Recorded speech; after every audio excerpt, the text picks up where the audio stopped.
Christie is here and Donna Brazile down in Philadelphia. Welcome to you both. Chris, let me begin with you. You've debated Donald Trump several times. What did you make of last night? You know, it was an incredibly typical performance on his part when he's unprepared. Now, you know, I ran his debate prep in 2016 and 2020, and it was always a wrestling match, George, to try to get him to focus, to try to get him to stay disciplined. And it really was like a boxing match between us in prep. It's clear he didn't have anybody who would smack him around during prep this time, because he went out there and just did whatever the heck he wanted, straight from his instinct and his gut, which is to be angry and a grievance candidate. And the amazing thing was, for me, is that it's clear Vice President Harris spent a lot of time preparing, and she very deftly put in a whole bunch of bait. And every time she threw the bait out, he chased every rabbit down every hole, whether it was about rallies, whether it was about people eating pets in neighborhoods, and all these different crazy stories. And look, I think what people, her goal last night for the people that she was talking to was to look like she belonged up there. You know, she is a very lesser known candidate than Donald Trump. And so she did it. She accomplished what she needed to accomplish, and he helped her. Donna, it did seem like Kamala Harris was executing a strategy almost to the script. Absolutely, George. And first of all, I want to say I'm in Washington, D.C., but my heart, I'm sure like Robin and many others, is down on the Gulf Coast in Louisiana. So there was no question that there was one person who showed up as the next president, and that was Kamala Harris. She had a solid performance. George, we knew that she had to go in there and introduce herself to the American people. She also had to lay out some fundamental issues and vision that she has for the country, but she owned the moment from that handshake. She didn't allow Donald Trump to get under her skin. Instead, he took the bait.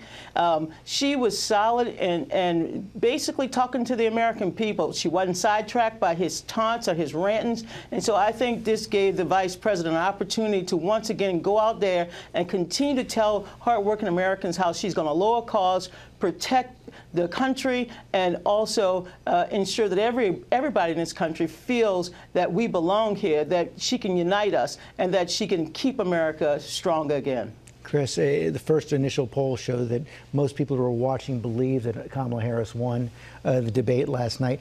But how significant is it to the race? Nothing seems to move the polls that much. It's along the margins, George, as you know. Look, what are we talking about here? We're talking about 7 to 10% of the voters in 6 or 7 states. Everybody else has decided. Now, that means a marginal change in those voters is significant. We know how close these last 2 races were in 16 and 20, and we suspect this one will be just as close. So I think it is important. But I think the other thing I'd say to Vice President Harris is it was a good performance. It wasn't a great or perfect performance. And if she decides to debate again, if they decide to do it again. Well, she says she wants to. I understand. Do you think President Trump will? I think he may have to, George, because in the aftermath of this, he's going to have to show that he's got his wits about him. If I were her, I wouldn't be so sure I would do it. You know, when you knock out the defending champ and he wants a rematch, maybe I'll fight 4 or 5 other people before I fight you, before I go into the ring again with him. But that's going to be her call. I think the more important thing is she's got to own some of the mistakes of the Biden administration and say, this is the way I'm going to move on from it. She didn't answer about Afghanistan last night. She didn't answer about the border. And she got away with it because he was so unhinged. Now, if he comes back with a more disciplined approach, she's going to have to answer that. And by the way, and I said this in the New York Times yesterday, there's nothing wrong with admitting when mistakes were made. The American people will understand that, and they'll respect you for it. Everyone who watched the withdrawal from Afghanistan knows it was a mistake the way it was done. Everyone who watches what's gone on the border and what's changed since they got tougher knows that their earlier approach was a mistake. She wasn't in charge.